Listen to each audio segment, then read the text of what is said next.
Hi, welcome everybody. I'm Jeremiah Dobruck. I'm the managing editor of the Long Beach Post, and welcome to the Post's debate featuring candidates for the Long Beach City Prosecutor. This is one of several debates we're having prior to the June 7th primary, where some citywide races could actually be decided before the November 8th general election. If you need more election coverage and want to see more coverage of all the candidates and all the races, please visit our election homepage at lbpost.com/elections. Co-hosting with me today is our senior reporter, Kelly Puente, and over the next 45 minutes, we're going to be asking questions to the candidates for the Long Beach City Prosecutor's Office. We have the incumbent city prosecutor, Doug Haubert. We have public defender, George Moyer, and a deputy district attorney, Nick Liddi. Whoever's elected in this race will be one of the most powerful law enforcement officials in the city of Long Beach. Their office is responsible for prosecuting all misdemeanors in the city. The way this is going to work is each candidate is going to have 2 minutes to give an opening statement. We'll jump into questions and they will have 2 minutes to answer each question. And we'll close with 2 minute closing statements from each candidate. To keep time, I'm going to hold up 3 fingers when the person has 30 seconds left on their answer. Then I'll hold up my hand to stop them when they run out of time. So when that happens, please wrap up your thoughts so that we don't have to interrupt you. If a candidate is attacked directly, they'll have a minute to respond. But other than that, I think we're ready to jump right into it. And we're going to rotate questions. So we switch up who goes first and last. But we're going to start with those 2 minute opening statements. And we're going to start with, we're going to go to Doug and then George and then Nick. So Doug, if you want to take it away, go for it. Sure, I'll start us off. Good to see you, Kelly. Good to see you, Jeremiah. Thank you for the opportunity to share our views. I appreciate that. And to the people of Long Beach, I want to say thank you for allowing me to be your city prosecutor for the last 12 years. I've been a city prosecutor for 21 years, and it's been my honor and privilege to serve you for the last 12 in this elected capacity. A lot has changed in the last 12 years. The criminal justice landscape is very different today than it was just 4 or 5 years ago, and it's changing as we speak. One thing that hasn't changed, though, when I talk to people throughout Long Beach, and by the way, this is universal. Everyone, rich or poor, old or young, black or white, they all seem to want the same thing. They simply want a community that is safe, a place where they can live, work, raise a family, attend school. They're looking for a place that they can call community, call home. Long Beach is a collection of neighborhoods, really. It's a very large city, so we're really organized into neighborhoods that all have their own culture and identity. That's one of the wonderful things about Long Beach. My job as city prosecutor is obviously to make it as safe as possible, to work with our public safety partners, the police officers, the firefighters here in Long Beach. I work with the school districts to keep kids out of school until they graduate. And I've actually approached this job from kind of a unique place. Because I have such a long background in Long Beach, my family history goes back over 50 years here, to where my grandfather actually taught junior ROTC in the local high schools. And I've used my community-based experience as a community volunteer and as a prosecutor, member of the Long Beach Ethics Task Force, and serving on many boards for nonprofits here to really improve the city in a way that I think is collaborative. It's an approach that works, and it's an approach that actually brought the city to the lowest crime rate it's had in 41 years until recent changes in state law, which are affecting the whole state. So thank you for the last 12 years, and I look forward to serving you again. Thanks, Doug. And George, you're next up. Go ahead. Thank you, Jeremiah, Kelly, the whole Long Beach Post team, and hello, everyone who's tuning in. My name is George Moyer. I'm running for Long Beach City Prosecutor to make Long Beach safe, healthy, and fair for everyone. I'm a public defender for Los Angeles County. I've lived in Long Beach for the past 12 years. And like all of you, I want Long Beach to be a safe place to raise a family, to study, to work, to live. I won every jury trial that I had against the incumbent city prosecutor's office, and it was just clear to me that we could be doing so much better on crime and public safety. Long Beach deserves a strong city prosecutor's office where every employee is valued and part of a team pursuing excellence in public safety and the highest standards of justice. We need to focus our resources on real crimes where victims have been harmed or endangered, and stop wasting resources on things that don't matter, like prosecuting people who have drugs for personal use and aren't harming anyone else. That's a health problem, and our city needs to start treating it like a health problem. Finally, we have two systems of justice in Long Beach, one for people who are powerful and one for everyone else. I'm going to treat everyone in our city fairly, no matter who you are or where you come from or what you look like. And I'm going to stop giving a free pass to powerful and politically connected people who commit crimes. This is an exciting year for Long Beach, and real change is on the ballot for the first time since I've lived here, not just in this race. I encourage you to get involved in our city's elections this year, read up on your candidates, catch us at a meet and greet. Our democracy can only function for regular people if regular people make their voices heard. I'm George Moyer. I'm running for city prosecutor. You can check out our campaign at moyerforlongbeach.com on Instagram, Facebook. They're probably going to get me on another platform. I don't know. I'm asking for your vote on June 7th to make Long Beach safe, healthy, and fair for everyone. Thank you, and I look forward to your questions. Thanks, George. And lastly, for our opening statements, Nick, go ahead. You have 2 minutes. Thank you.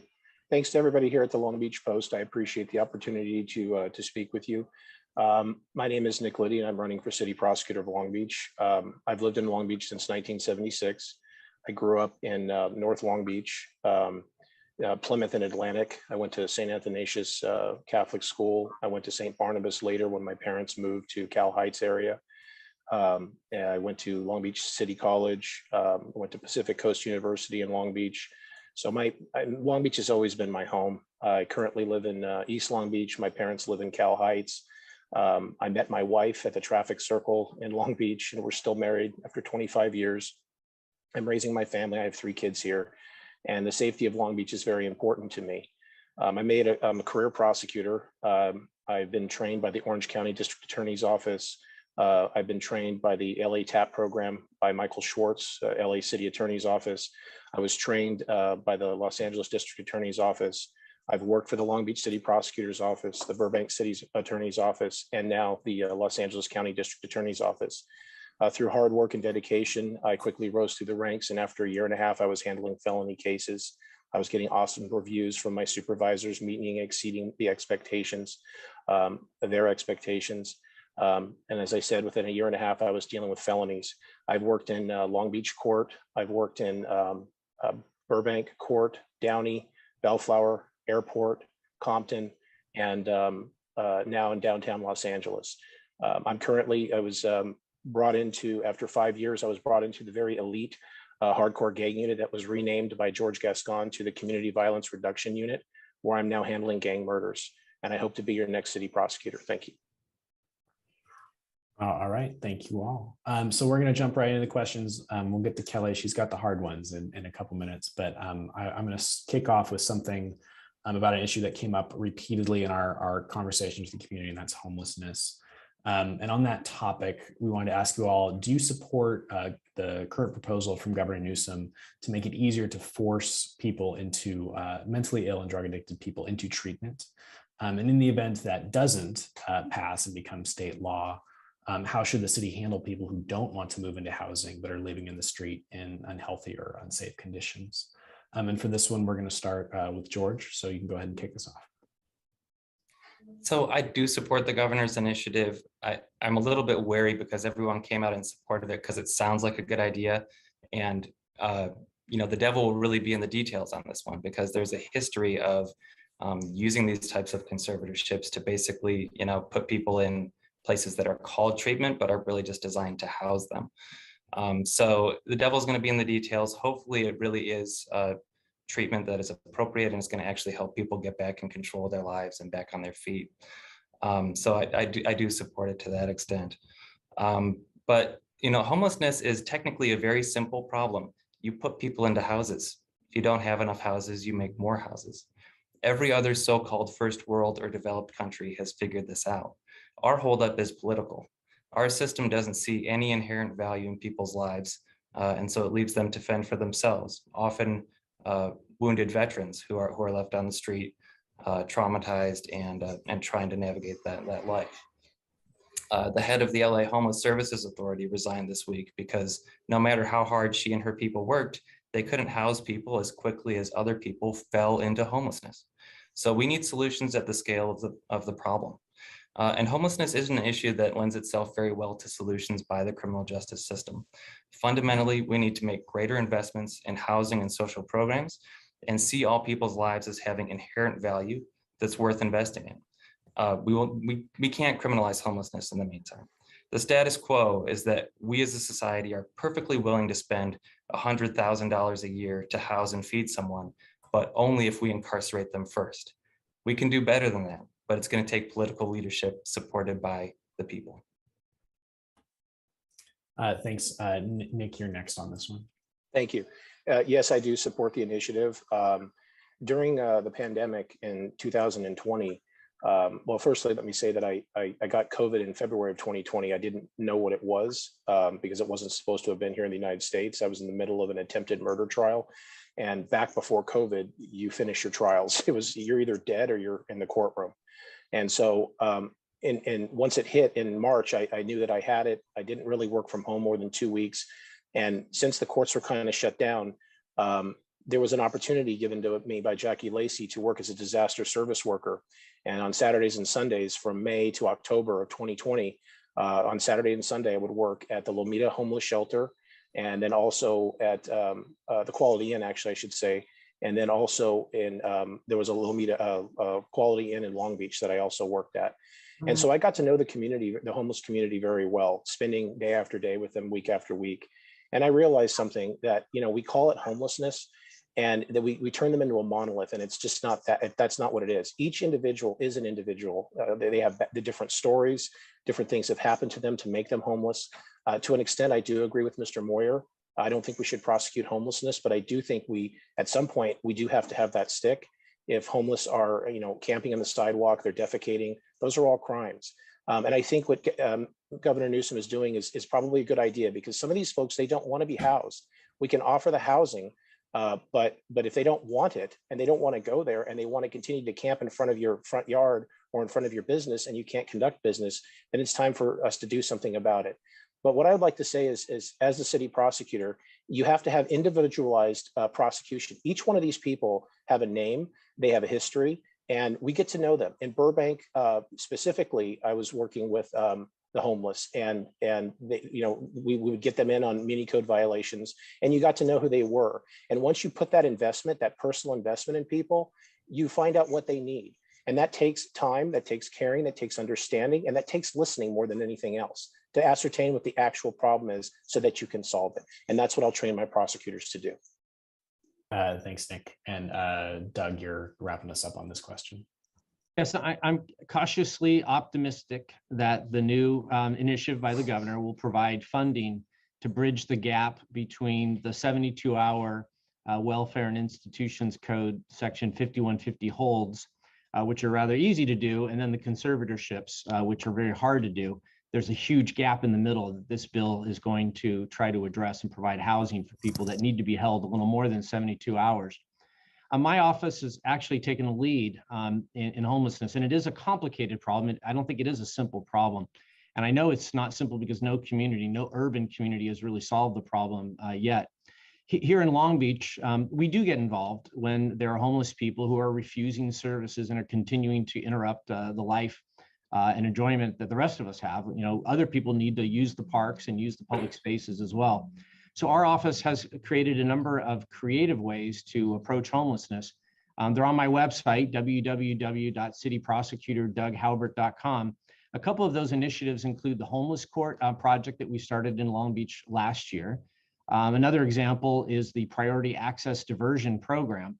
There are not a lot of bed spaces available for people who are suffering from addiction or mental illness, and sometimes both, but there are some beds. And so by prioritizing those who intersect with the criminal justice system so that they get into those beds is actually a smart approach to getting people housed and also reducing crime here in Long Beach. I'm proud to partner with a number of nonprofits that do phenomenal work here in Long Beach. The LA Centers for Alcohol and Drug Abuse is one of those. The Rescue Mission, Salvation Army, there are many organizations that do great work here. And if we're not connecting people to those nonprofits, unfortunately, their lives are not going to get better. And unfortunately, we're all going to suffer the impacts in the long term. So my office has been very, very proactive in this area. We just got a $900,000 grant to provide law enforcement assisted diversion, which is street level diversion, directly from the hands of a police officer into the hands of a social worker. And I look forward to that continuing in the future. Thank you. Great. Thanks, guys. Well, another hot button issue, fireworks, and we're coming up to that time of year again. And the city has made a big public push to say it's cracking down on the issue. But if you get calls from residents last year, a lot of people were saying, you know, it's worse than ever. Do you feel that the city has taken a strong enough stance on the issue of fireworks? And is there another possible solution other than ticketing and arresting people? And we'll start with you, Nick. Oh, wait, yeah, Nick. I think, didn't we? Yes, Nick's up first here. Okay, so the firework, I mean, I remember in the 4th of July, it was like a war zone in Long Beach. The difficulty in prosecuting cases like that, dog barking cases, firework cases, noise ordinance violation cases, is you have to have the police presence when they're going off. You have to be able to prove beyond a reasonable doubt that this individual violated an ordinance. That holds true from any crime, from fireworks to murders.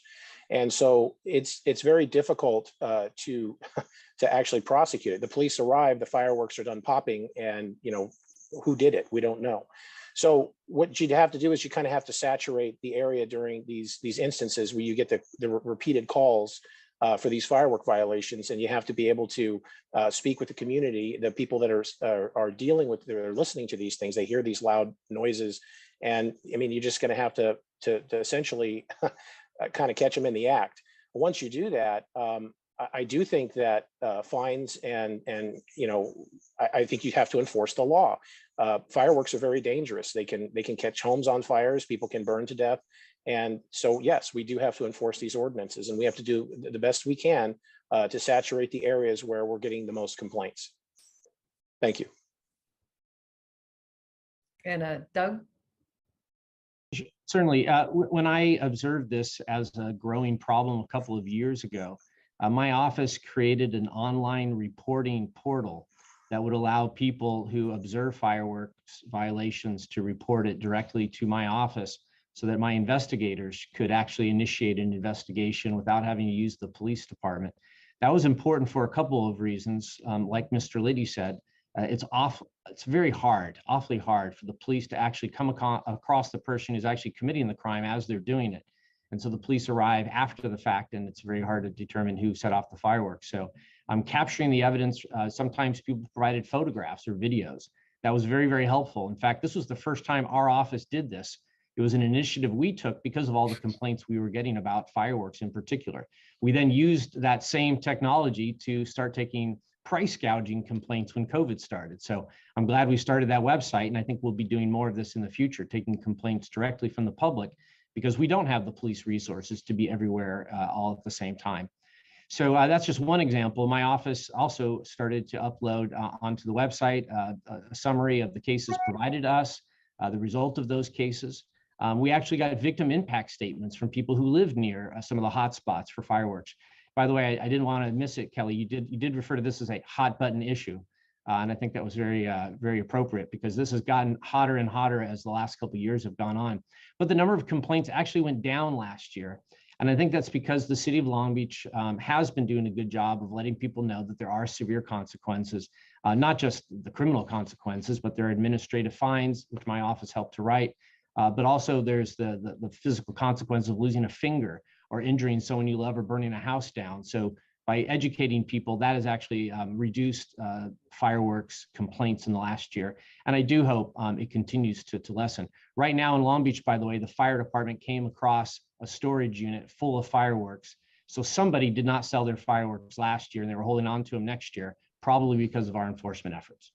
Quick follow-up. Has that online reporting portal, the online portal for fireworks, has that resulted in arrests? Like roughly how many?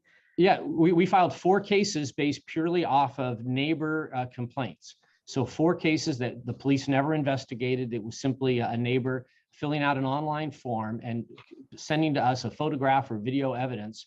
They might not have even known the addresses, but my investigators can follow up with the address, talk to the suspect, and when we confirm who did it, we filed cases. So we've actually filed 4 cases based purely off of portal reports, not police citations. None of them were arrested. These are fireworks cases. They're all handled out of custody. Okay, got it. Thank you. And George? Thank you, Kelly.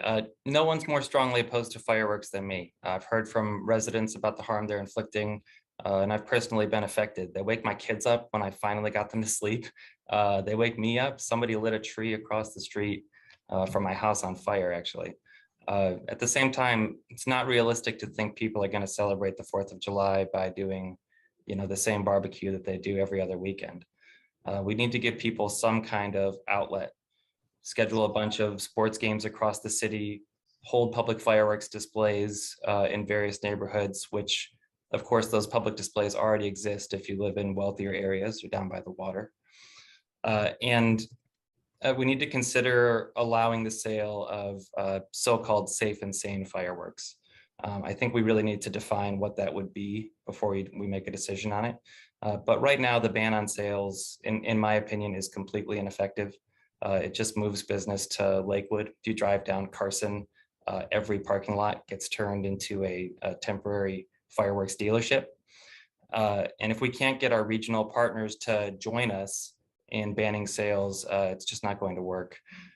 Finally, for people who are cited for illegal firework possession, I'll develop a restorative justice program with those folks where they will meet with the people who are affected by fireworks going off and with our fire department, and where offenders left to confront directly the consequences of their actions and agree to become ambassadors on this issue in exchange for a dismissal of their charges. Thank you. Thanks. Next up, we're actually going to talk about diversion. We just mentioned this real briefly, but the city prosecutor's office already has a number of diversion programs for a variety of different offenses. And for people who don't know, diversion essentially is letting a defendant avoid criminal prosecution if they meet certain conditions, certain requirements, go through, whether it's going through a treatment program or whatever requirements are part of that program.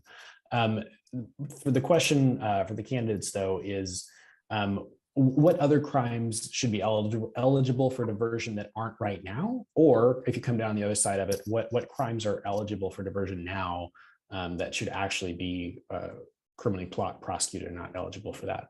And we're going to start with Doug on this one. Certainly, and as you pointed out, we do have diversion programs here in Long Beach. In fact, the Long Beach City Prosecutor's Office has become a national leader in innovative court diversion and alternative sentencing programs. And I put both of those together because diversion often means not filing a case in court, but anything that diverts a criminal case from the traditional criminal case trajectory can be considered diversion. So for example, a person who commits a crime who instead of going to jail does a live-in treatment at a facility where they get help for the problem that they have can also be considered diversion. Whether that happens as a condition of probation or whether that happens pre-filing or whether it happens pre-booking, which is the new diversion program I just mentioned. The $900,000 grant we received was to provide pre-booking diversion before the case even comes to the prosecutor's office, allowing the police department to take some offenses and direct them right into services. So we've done that in the past. In fact, Long Beach had the first lead pilot program in California. As far as expanding diversion, I'm in favor of it, obviously, because we've been a national leader for 12 years. I believe diversion can reduce costs for prosecutors, reduce costs to taxpayers in the court system, and can provide a better outcome for the individuals and a better outcome for the rest of us. Another example of a diversion program we started here in Long Beach is the PATH program, which is the only jobs-based diversion program in America, at least that I could find. I'd be happy if anyone finds one to send it to me. By getting people into jobs, sure, it's a better outcome for the defendant, but we're better off as well by having more people employed. Employers are better off by having more work-ready folks in the community that are interested in working. So the PATH program has been huge. I mentioned the PAD program already, the Priority Access Diversion Program. Getting homeless people off the streets into services is obviously better for them, but it's going to make all of us safer. So I definitely agree with expanding diversion where it's safe and effective. Thank you. Let me press a little bit on that, Doug, because you're talking about the programs being expanded and ways diversion can expand. But let me ask, what are the types of offenses that you are proposing should feed those expanded programs? What more whether it's a different kind of offense or making new space for offenses you're already diverting? What types of crimes are we talking about? There are very few things that are completely off the table. I don't divert DUI cases. I don't divert domestic violence cases. I try not to divert any type of violence case unless it involves a person who's suffering from drugs, and under unique circumstances, we can consider it. But I handle 10 to 14,000 cases each year. And there are, hundreds and hundreds of charging sections. So I think prosecutors do themselves a disservice by saying we will only divert, section 1, 2, and 3 and nothing else, because there are so many things that should be looked at for diversion. You have to consider the defendant's background. Have they had prior cases?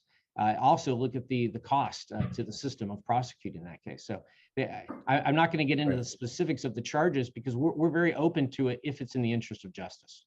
Okay, thank you. George, you're next on this one.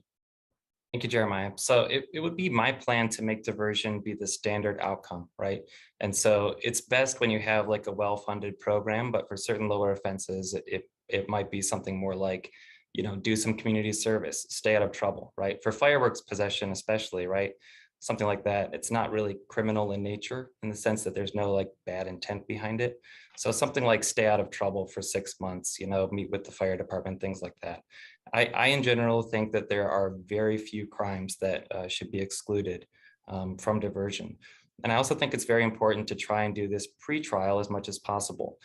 In the era, or not pre-trial, misspoke, before filing a case. That means that we need to move very quickly after receiving the report because you only have a 1-year statute of limitations for most misdemeanors. There are some exceptions. And moving quickly, you'll hit people when they're at that low point. You'll give them the strongest incentive to reform and to comply with the terms of the diversion. And the incentive is that you will not have a case against you.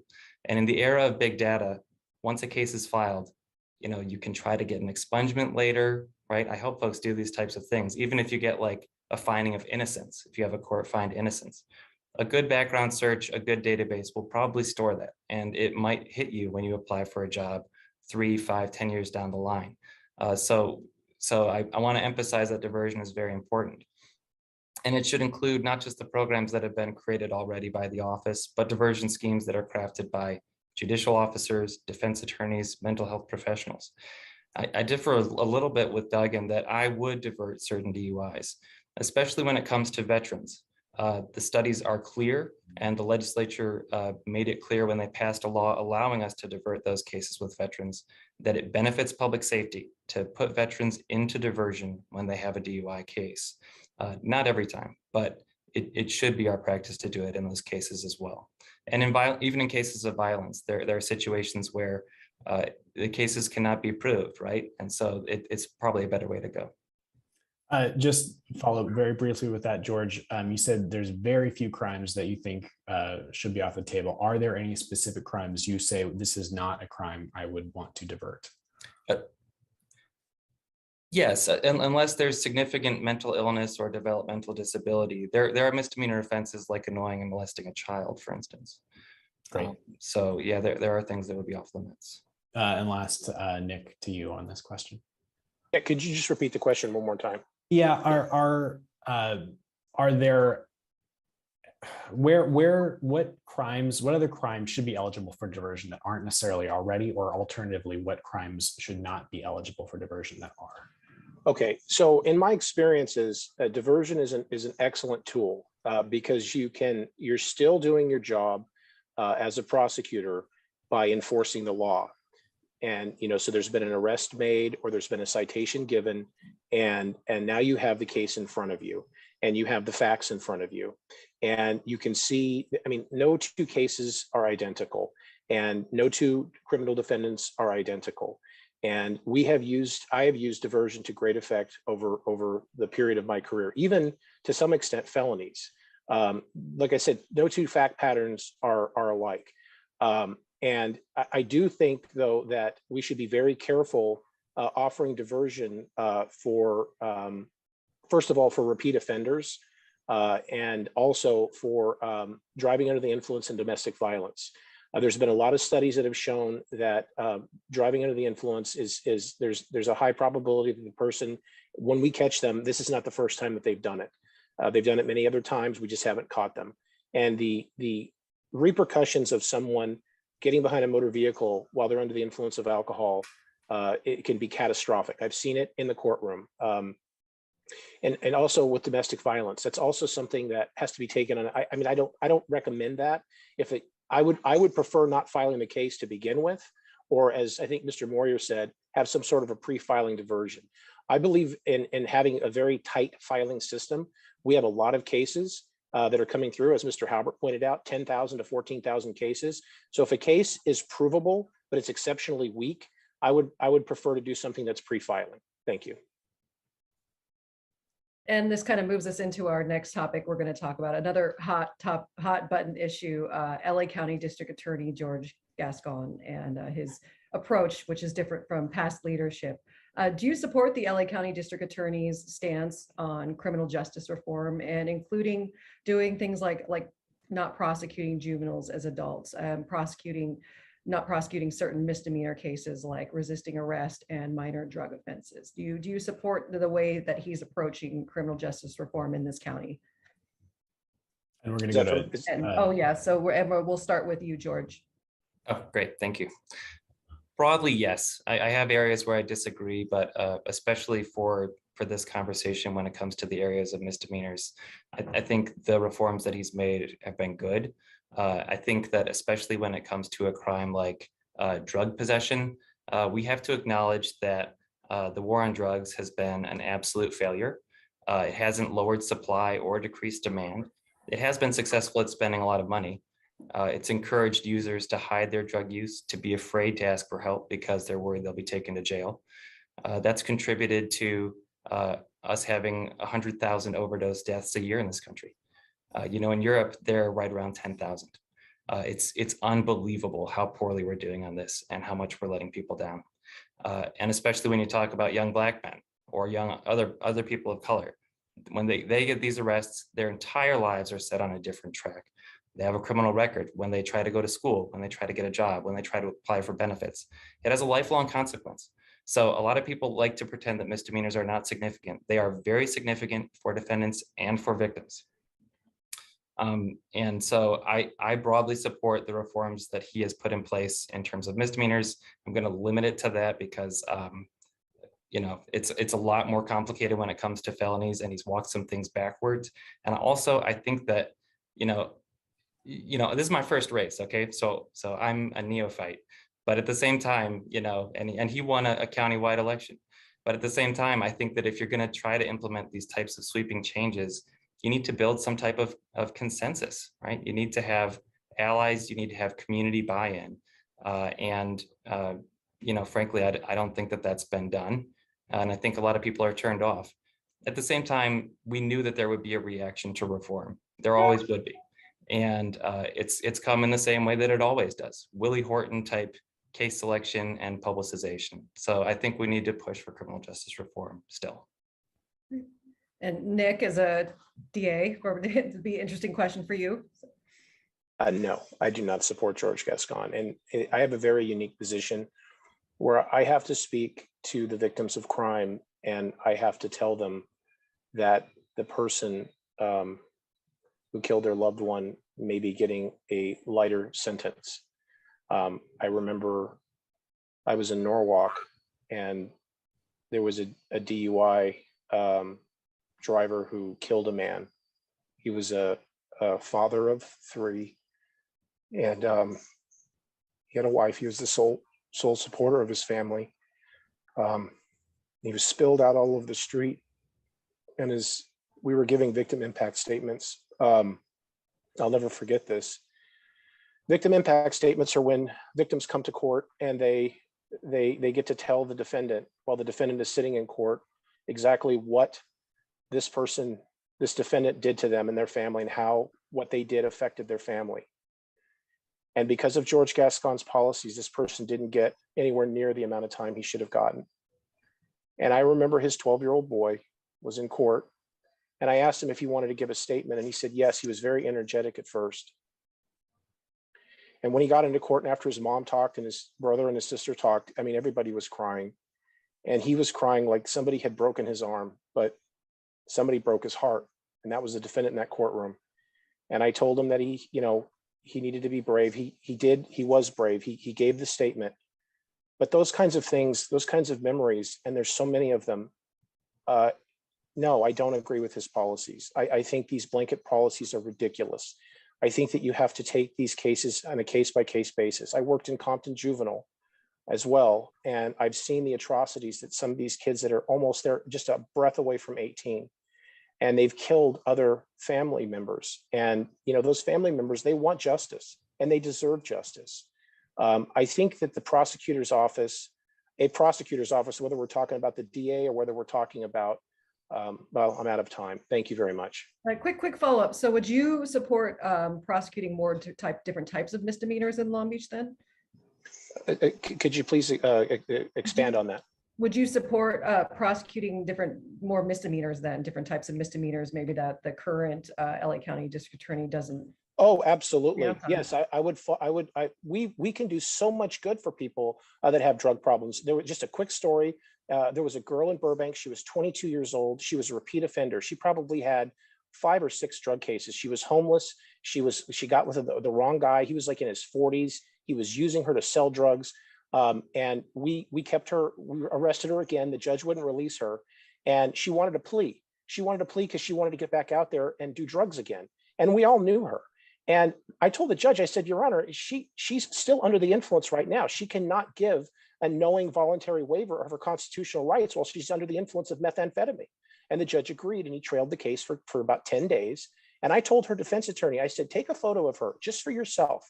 Take a photo of her face, show her the lesions and the pale skin, show it. She looked like she was 40 years old.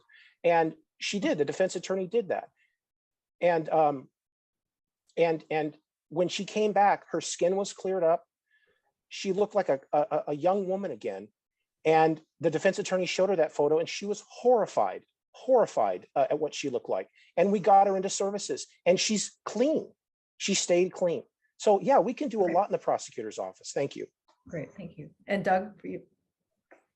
Yeah, 12 years ago when I got elected, I also joined the California District Attorneys Association. And so I actually meet regularly, and I talk to district attorneys around the state. And what I find is that all the district attorneys have different policies and different priorities.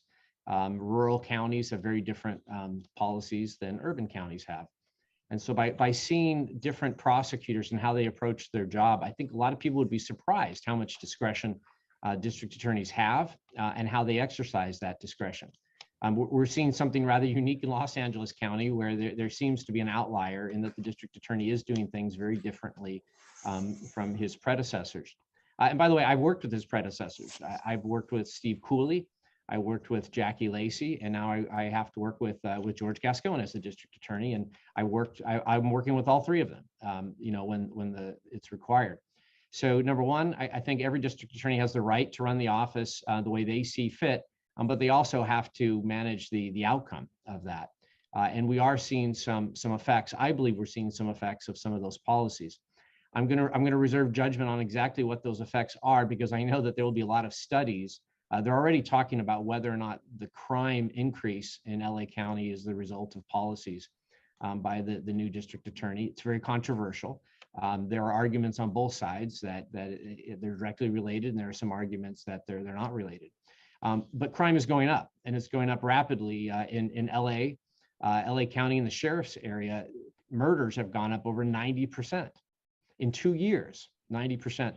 In the city of Los Angeles, where the LAPD patrols, it's gone up over 50%. Long Beach, it went up 0 in the last year, and I think it's a negligible amount, maybe 16, 17% over 2 years, but that's still too much to increase. So here in Long Beach, and specifically with regard to the directives, I know I only have a little bit of time left. On the first day he took office, George Gascon did issue directives that removed the discretion of his deputies. And I think that has actually caused a lot of the problem, because as Mr. Moyer and Mr. Liddi have both mentioned, these cases are different. And I will tell you, every case is unique and different, and prosecutors, especially head deputies and those with experience, should have some way to adjust the outcome of the case for the unique facts of the case, and having directives that tie the hands of their prosecutors is probably not in the long-term interest of the office or of justice. Thank you. Appreciate it. Thank you all. We're going to bring it now back very more specifically to Long Beach and use kind of a real world example that happened here. So recently there were two Long Beach police officers who were charged with filing false police reports back in 2018. But in the intervening time from 2018 until they were charged earlier this year, they were still on the force, still involved in hundreds of cases and police interactions because the Long Beach Police Department didn't reveal that they were under investigation potentially for filing these false police reports. To avoid a situation like that, would you or do you currently maintain a list of police officers with credibility issues that you wouldn't call to the stand to testify in a case? And on that one, we're going to start with Nick. Yes, in the district attorney's office in Los Angeles, we have what's called the Brady database. And in that database, we have an entire unit, discovery compliance unit, that gets information, complaints from the public, and it places it in this database. And we are required to make this information available to defense attorneys.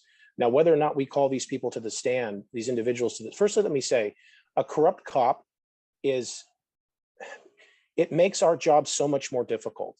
And it is one of the things that infuriates the district attorneys that I know, the law enforcement officers I know, because it causes law enforcement to lose credibility. So absolutely, if a cop is going to do something wrong and they get caught, even if it's iffy, it shouldn't be us that makes that decision. If it's a gray area, then we let the public know.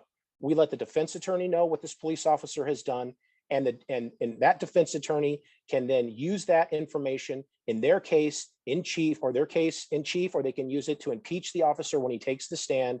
And that way the public, the jury, gets all this information and can make an informed decision. Now, if a police officer has done something like lying on police reports, absolutely, that's done. Because what you've just done is you've destroyed your public trust, you've destroyed the uniform and the badge, and we can't believe anything you're going to say. And the cardinal rule for a prosecutor is convicting an innocent person.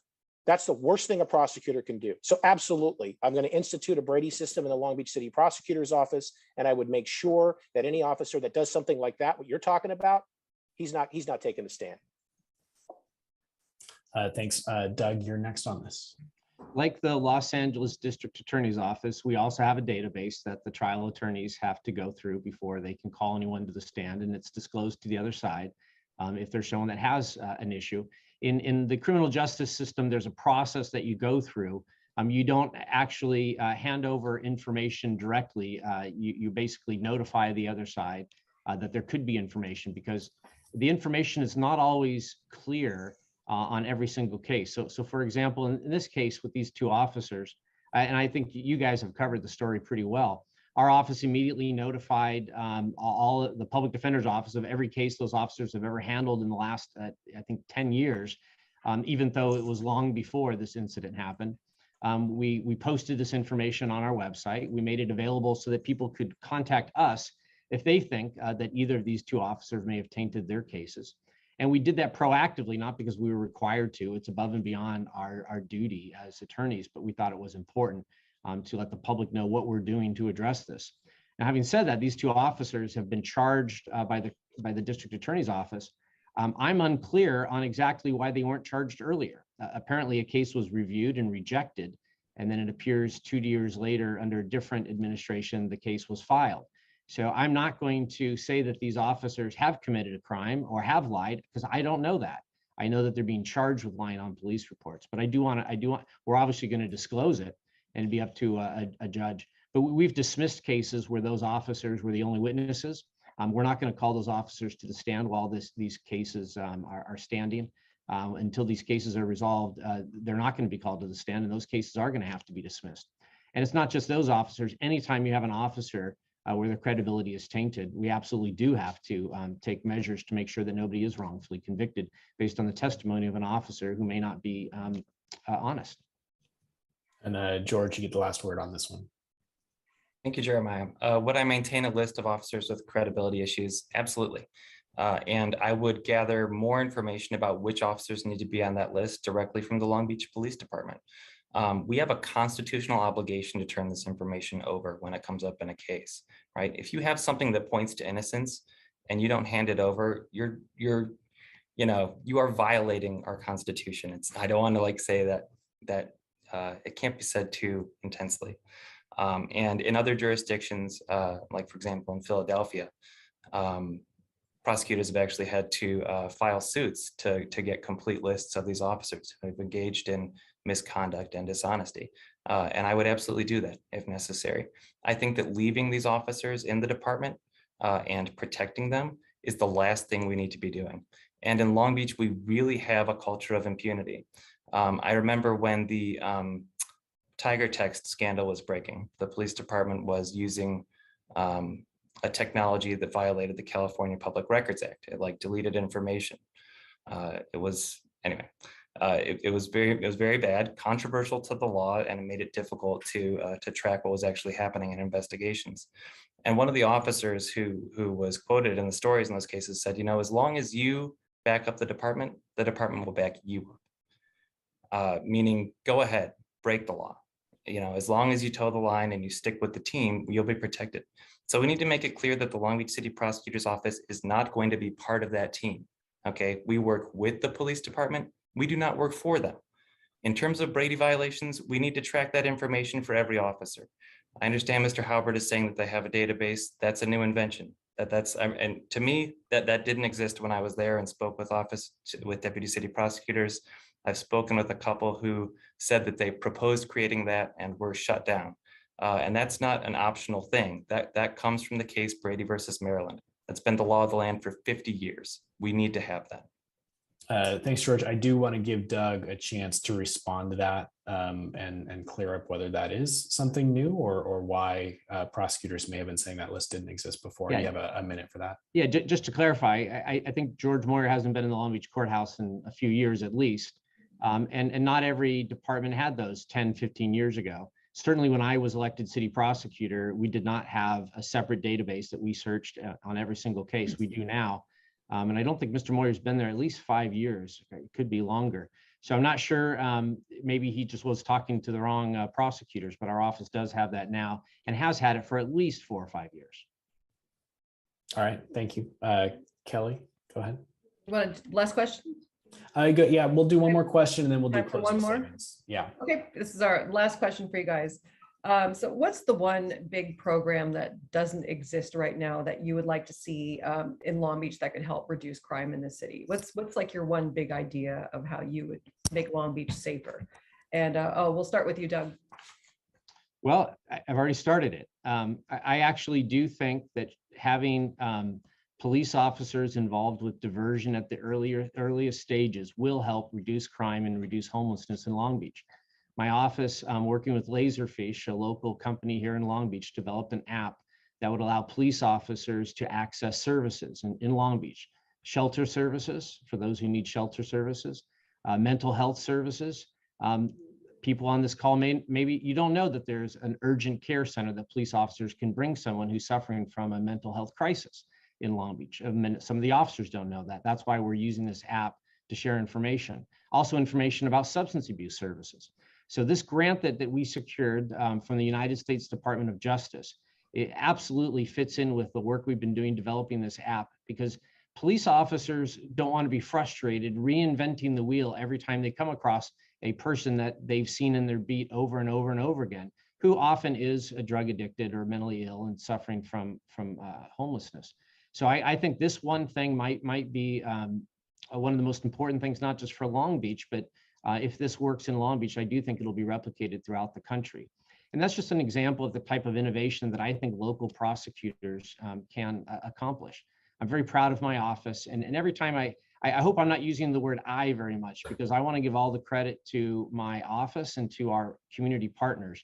We've created amazing partnerships in the community with nonprofits, with the school district and others. But I really think the police have an opportunity. They are the tip of the spear. They are the ones that get called. They get the 911 calls when there's a problem. And so they're the first ones to respond. But we haven't been good about giving them the tools that they need to actually help people and to solve some of these lower level crimes, which is what our office is focused on. So I do think this is going to be an important thing. It will take the 3-year grant. It'll take 3 years to get it developed. But I think 3 years from now, we're going to have a lot of successes to show for it. So thank you. George, to you. So yeah, the major issue is that we're not going to be able to incarcerate our way to public safety. If that was going to work, it would have been achieved already. You know, when I was practicing in Long Beach, people who had drugs for personal use were getting sentenced to 270 days in the county jail, right? So we need to take a forward-thinking approach to public safety in this city, where we're thinking about how to prevent crime before it happens. What are the conditions that create crime, and how can we work together to change those conditions?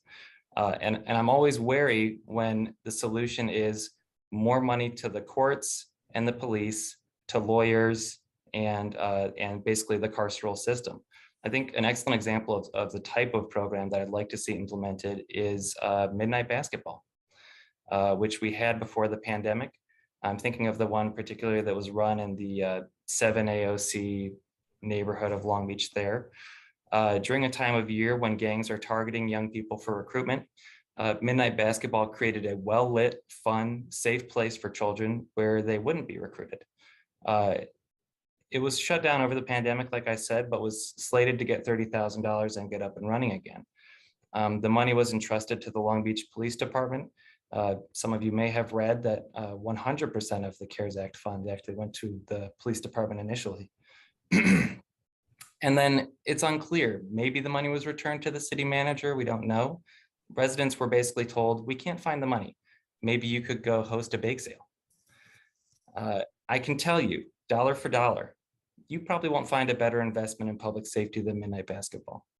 As a city and as a community, we have to support these efforts. And if I'm elected city prosecutor, I will raise up those voices of people in the community who are actually working to make our community safe, healthy, and fair for everyone. And Nick? Thank you. One of the things I've learned from all the different places that I've worked is that it doesn't require money thrown at problems to solve them. It requires people who care, people who are invested.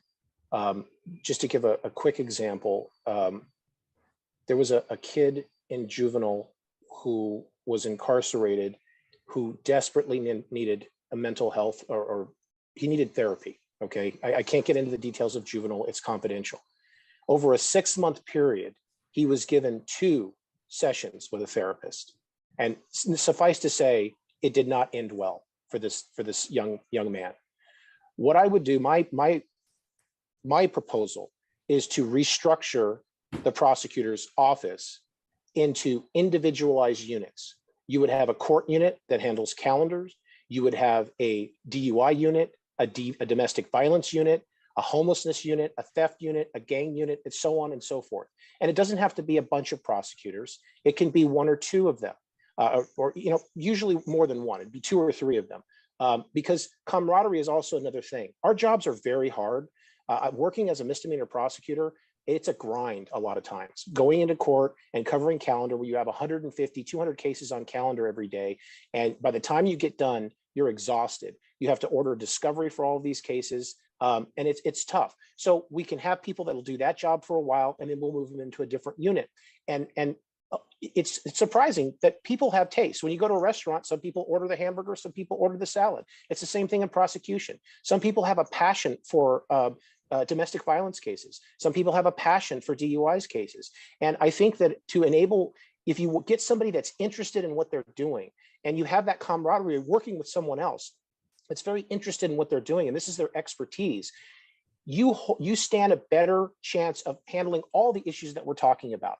Which cases are better for diversion? Which cases are not better for diversion? You get to know the repeat offenders. And I think that kind of investment in the employees of the city prosecutor's office is what would really help. Thank you, Nick. And now we're going to have 2 minutes for each of you to give your final pitch to voters. We're going to go George, Nick, and then Doug. So George, go ahead. All right, well, I want to thank everyone for their attention and tuning in today, or I guess whenever this airs. We're at an historical crossroads. in how we think about criminal justice and public safety. I don't think anyone is really happy with the status quo. And if you're not happy with the status quo, why would you vote for it again?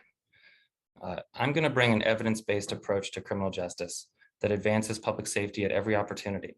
I'm going to make sure we rationally use our tax dollars, that we treat victims and defendants with dignity and respect, and that we use every tool available to make sure that people don't reoffend. And I'm the only candidate who will acknowledge and advocate for the big structural changes we need to have a city that's actually safe, a city where people are housed, healthy, and have a future to look forward to in all corners of our city. The current policy of directing maximum prosecutorial resources against minor offenses and often victimless offenses and crimes of poverty isn't making our city any safer. And we can't keep trying the same thing over and over again and expecting different results. It's time for a new approach at the City Prosecutor's Office. If you like what you've heard here today, I invite you to check out our campaign at moyerforlongbeach.com on those social media accounts that I mentioned earlier. And again, my name is George Moyer, and I'm asking for your vote for City Prosecutor on June 7th to make a Long Beach that is safe, healthy, and fair for everyone. I hope that you'll join the Women of Long Beach, SEIU 2015, the largest labor union in the state of California, and others who have supported our campaign and making Long Beach a city that works for everyone. Thank you. Nick, go ahead. Oh, thank you. Thank you guys very much for this opportunity to speak with you. I guess in a nutshell, I'm a prosecutor and not a politician.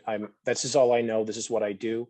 This is what I've been doing in the courtroom, boots on the ground, for the last 12 years, trying cases, getting convictions, but also, understanding that what I do impacts a lot of people. And with that understanding, I feel that I can help train a new group of prosecutors to share the same values that I have, to be a prosecutor of conscience, to understand that everyone has a story, and working in such a diverse group of courthouses, I think I can bring that to the prosecutor's office. As I said, I've lived here all my life. I'm proud to be supported by former city prosecutors in Long Beach, who trust me, who know I can do a good job, who know that I can bring a level of excellence to the prosecutor's office. And I would like your support. You can find my website at liddiforlongbeach.com. And thank you very much again for all of your time. I appreciate it. And Doug, lastly to you. Well, I'll end the way I started by saying thank you again to the people of Long Beach for giving me the honor to serve as your city prosecutor for the last 12 years. I'm just as passionate about the job today as I was 12 years ago when you first elected me. I agree with one of my opponents who said that this job is a grind. It's a very challenging job, but it's a very important job, and that's why I do it. And that's why I'm passionate about this job, because it can make a difference in Long Beach. It is a challenging, a difficult grind, and this is a difficult time to be a prosecutor, but I'm up for the challenge. Another one of my opponents said that we are at a crossroads, and I agree with that. We are at a crossroads in the criminal justice system. We've actually seen more changes in the last 12 years since I was elected city prosecutor in the criminal justice landscape in the country than I think we've seen in my entire lifetime. So this is a very difficult time. We're seeing crime go up at a rapid pace. We're seeing the effects of income inequality. We're seeing the effects of COVID.